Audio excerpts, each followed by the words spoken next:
statement po mula dyan sa Kamara, ang Pilipino daw po ang talo sa hakbang ng Senado na i-archive ang impeachment complaint laban daw po kay BP Sara dahil sila ay napagkaitan daw po na makita ang mga ebidensya at magkaroon daw po ng pananagutan ang matataas na opisyal ng gobyerno.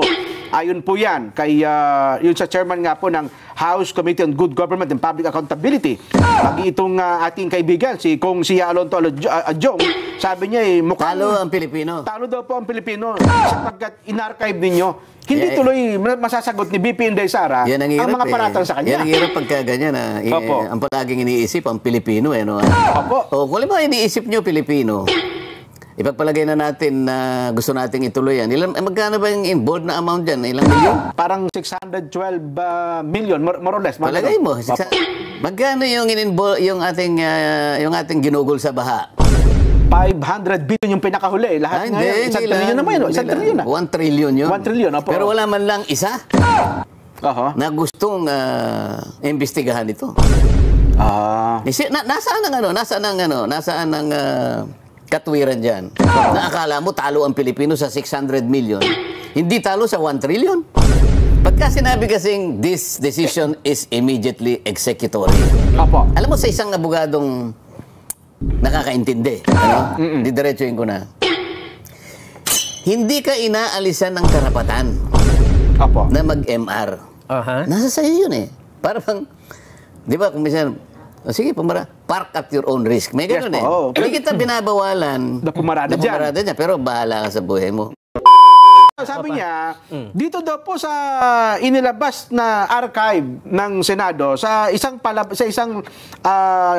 statement po mula dyan sa Kamara, sabi nila, ang Pilipino daw po ang talo sa hakbang ng Senado na i-archive ang impeachment complaint laban daw po kay BP Sara dahil sila ay napagkaitan daw po na makita ang mga ebidensya at magkaroon daw po ng pananagutan ang matataas na opisyal ng gobyerno. Ayon po yan kay yun sa chairman nga po ng House Committee on Good Government and Public Accountability. Itong ating kaibigan, si Kong Sia Alonto Adjong, sabi niya mukhang talo ang Pilipino. Talo daw po ang Pilipino sapagkat in-archive ninyo. Hindi tuloy masasagot ni BP Inday Sara ang mga paratang sa kanya. Yan ang hirap pagka ganyan. Ang palaging iniisip ang Pilipino. No? Opo. O, kung ba iniisip nyo Pilipino, ipagpalagay na natin na gusto nating ituloy yan. Magkano ba yung involved na amount dyan? Ilang milyon? Parang 612 million, more or less. Palagay mo. Magkano yung ating ginugol sa baha? 500 billion yung pinakahuli. Lahat ngayon, 1 trillion naman yun. 1 trillion na. 1 trillion yun. 1 trillion, opo. Pero wala man lang isa na gustong imbestigahan ito. Nasaan ang katwiran dyan? Na akala mo talo ang Pilipino sa 600 million. Hindi talo sa 1 trillion. Talon-talo ho doon. Kasi sa 600 talo. Hindi sa 1 trillion, talon-talo. Ang sinabi ko naman sa kanila, pag binasa po ninyo ang desisyon ng Korte Suprema, hindi po nila kayo sinasansala na mag-file ng isang matinong impeachment complaint. Tama. Yung isang impeachment complaint na dumaan sa pamamaraan ng inyong sariling tuntunin. Kaya nga ang aking paghahalimbawa, nagluto po ng kanin. Opo. Hilaw na hilaw po eh. Ilang lingwahe ginamit ko. Ano po yung hilaw ka ako sa Ilonggo? Lagdos. Sa Kapampangan. Sa Kapampangan, Magadto. Sa Ilocano. Marakusol. Yan. Sa Waray. Maratudtud yan. Bakit? Sabi, yung isang senadorang ngayon ay bagitong neophyte na congresswoman. Yun naman din. Akala yung magsalita na. Ito kanya, lokohan na talaga ito eh. Ibang klaseng korte na ito eh. Mas mabuti pa kanya na ipinail itong impeachment complaint kanya sa palengke. Dahil sa palengke, merong mga tinderong matitino. O sabi ko, sige nga, magtinda ka nga ng hilaw na kanin ka ako sa Nueva Ecija, kung may bibili. Magtinda ka nga ng magadto na kanin sa Tarlac kung may bibili. Malabo yon. Magtinda ka ng lagdos na kanin sa Capiz o sa Aklan kung may bibili. Ano sinasabi ng Korte Suprema? Magluto kayo ng tamang pagkakaluto Huwag niyong ipilit na hilaw, pipilit niyong ipakain dito sa Senado, kahit naman sino eh. Hindi po pwede, hindi mo ko mapipilit na kumain ng hilaw eh. Totoo po. Hirap na nga akong tao ako. Hirap na akong mamamaya. Papakainin ba ako ng hilaw? Hindi ba nila maintindihan yun? Ba't nila ipipilit yung hilaw na pagkakaluto na impeachment complaint? 6 na buwan pa lang. Maghintay na kayo, 6 na buwan lang eh. Gumawa kayo, mag-initiate kayo, yung walang kaduda-duda na dumaan sa patakaran ng ating tuntunin. Ayun. Para sa ganun, hindi ma-question. At saka tayo magharap-harap. Naghaharap din naman kami pagka nakagawa ng tunay na. May 6 months na lang eh. February 6. So, di saka natin makita ngayon kung, sige nga, ito harapan na ngayon ito. Yan. Akala naman nila kasi mananalo sila pagka nagkaharap-harap. Pero kasi iniisip nila kagad eh. Lalo na yung mga bumubulong. Nako. Hindi, sa mga bumubulong po, wala naman silang talo, walang panalo eh. Wala naman silang ang kanila lang pakinabang nung naka-impluwensya, naging relevant lang sila, Sen. Pero kung hindi pakikinggan yung mga yon, mahalata na sa sarili nila, mukhang wala na nakikinig sa aking bulong-bulong Di ba? Mukhang irrelevant na ako.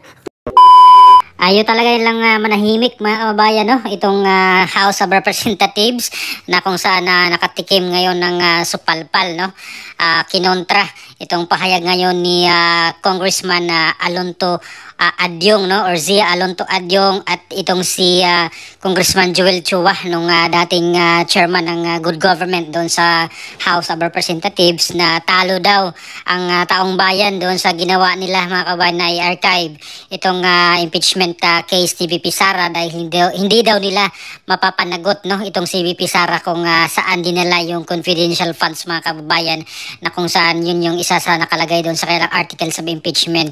At sabi naman ni Senator Marcoleta nung issue ng flood control na umabot ng trilyon mga kababayan, 1 trillion daw po yung pera na involved doon ay hindi man lang itong mga ito nag-iingay, hindi nila question kung may pananagutan ba yung mga taong involved doon sa corruption doon sa flood control mga kababayan. Samantalang itong issue nila dito kay VP Sara yung 612 million yata kung hindi ako nagkakamali, pero nung una 125 million pero ngayon umabot na ng 600 something million mga kababayan yung kanilang sinasabi, no.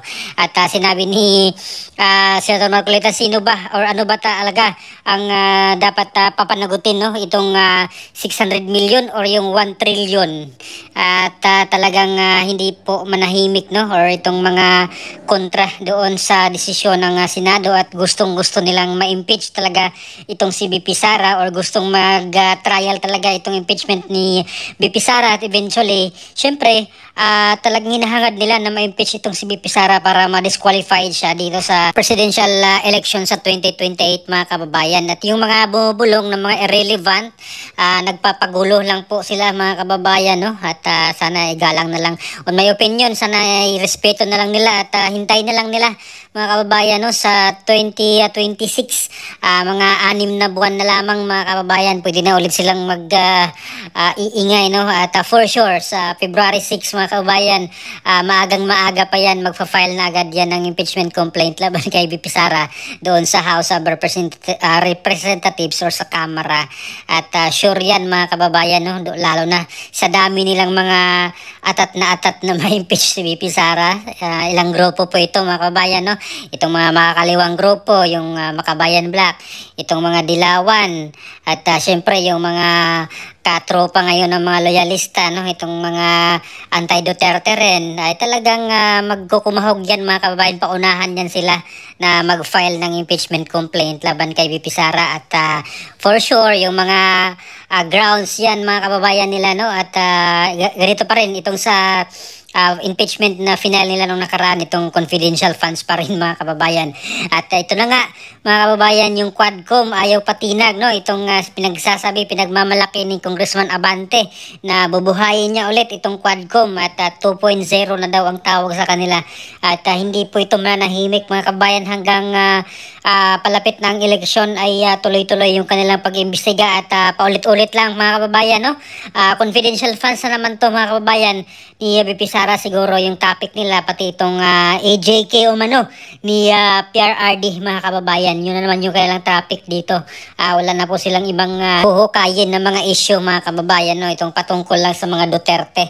Paulit-ulit lang po sila hanggat maniwala na naman yung mga tao, mga kababayan, no? Or yung ilang mga tao na mapaniwala nila. Pero for sure, itong mga talagang naniwala sa mga Duterte na magandang tao, no? Or maayos sa tao sila, hindi sila mga korap, ay tuloy pa rin ang suporta, mga kababayan nila dito sa pamilya Duterte at lalong dito sa kay VP Sara, no, sa kanyang planong pagtakbo sa 2028 presidential election, mga kababayan. At pero nang mga ilang nagsabi na posible, no, na magtandem itong si VP Sara Duterte at si Senator Robin Padilla sa 2028. Ayan, at yung kabilang grupo naman, mga kababayan, yung kabilang bakod ay may mga sumusulpot ngayon na usap-usapan na itong si Senator Risa Hontiveros at si dating Senator Antonio Trillanes naman ang magtambal, no, sa 2028, mga kababayan. At iwan ko lang kung sino pambato ng administrasyon, mga kababayan, no. Pero nauna nga pong binabalita na itong si House Speaker Martin Romualdez ay matunog na tatakbo lalaban sa pagka-presidente, mga kababayan. Tingnan natin kung sino yung kanyang magiging runner-up kaya, no? Sino kaya yung kanyang VP, mga kababayan. Kung si First Lady Araneta Marcos ba kaya, mga kababayan, no?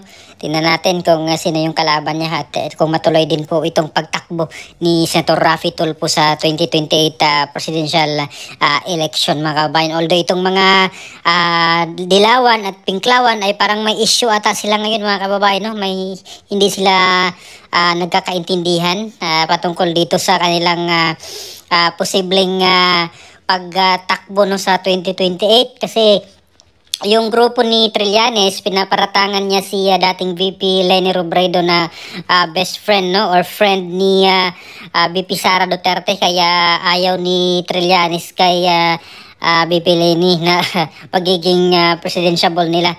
Gusto niya si Risa Hontiveros yung magiging or pambato nila, mga kababayan, sa pagka-presidente, no. Dahil ito nga daw si VP Leni Robredo at si VP Sara ay magkaibigan at mukhang ayaw daw ni VP Leni or Mayor Leni Robredo na ipakulong, no, itong si VP Sara kung sila na yung makaupo at pati si Pangulong Duterte. Kaya itong si Trillanes talaga, mga kababayan, hanggang buto nito, ang buto nito ay napakaitim talaga, no. Ayaw talagang paawat, no, kahit na wala na po sa pwesto si Pangulong Duterte, ay hanggang ngayon si Pangulong Duterte pa rin yung kanyang tinitira, mga kababayan. So malalaman mo talaga kung anong klaseng tao, no, itong si Trillanes. Wala na nga si Presidente Duterte, dinala na sa dahig Netherlands, pero si Trillanes hanggang ngayon tuloy pa rin yung kanyang galit dito kay Pangulong Duterte, mga kababayan, no. Grabe ang klaseng tao kaya itong si Trillanes, napaka-demonyeto talaga, mga kababayan. So good thing na lang hindi siya nanalo noong 2022 at siguro naman hindi talaga ito mananalo sa 2028, mga kababayan, no. Parang malabo sa sabaw ng adobong pusit pa sigurong manalo to si Trillanes kasi sa Caloocan nga lang talo siya doon sa Caloocan, no. Wala siyang binatbat doon kay Mayor Malapitan doon sa Caloocan. At kahit nga siguro senador, mga kababayan, no, yung kanyang tatakbuhin, malabo na itong manalo si Trillanes, mga kababayan. At ito pa, Vice President pa yung kanyang tatakbuhin muli, no. Part 2 na po niya ito, mga kababayan, at for sure mabibigo na naman ito, mga kababayan. Paso na naman to si Trillanes, no. Kung ilan lang yung makukuhang boto kaya nito kung halimbawa ay matuloy yung kanyang pagtakbo bilang Vice Presidente dito sa ating bansa sa 2028 presidential elections. Pati itong mga kontra kay VP Sara, yung mga dating or dating justice doon sa Supreme Court, itong si Antonio Carpio, itong ilang grupo ng Tindig Pilipinas na mga Dilawan, ay talagang sniper sa yan. Pati itong mga makakaliwang grupo, mga kabayan, at isama mo pa yan yung mga ilang katolikong pare na talagang tumitira rin, no, sa mga Duterte. Ayan, asahan natin yung magsanipursa ang mga yan, mga kabayan, laban dito kay VP Sara Duterte. Takot na takot sila na maupo si VP Sara, mga kabayan, no. Ewan ko ano kayang kinatakot nila dito sa kay VP Sara, lalo na itong mga makakaliwang grupo. Bakit kaya galit na galit at takot na takot silang maupo si VP Sara pagka presidente sa 2028. So ano pang opinion dito, mga kababayan? Please comment down below. Maraming salamat. God bless po sa ating lahat. Sir.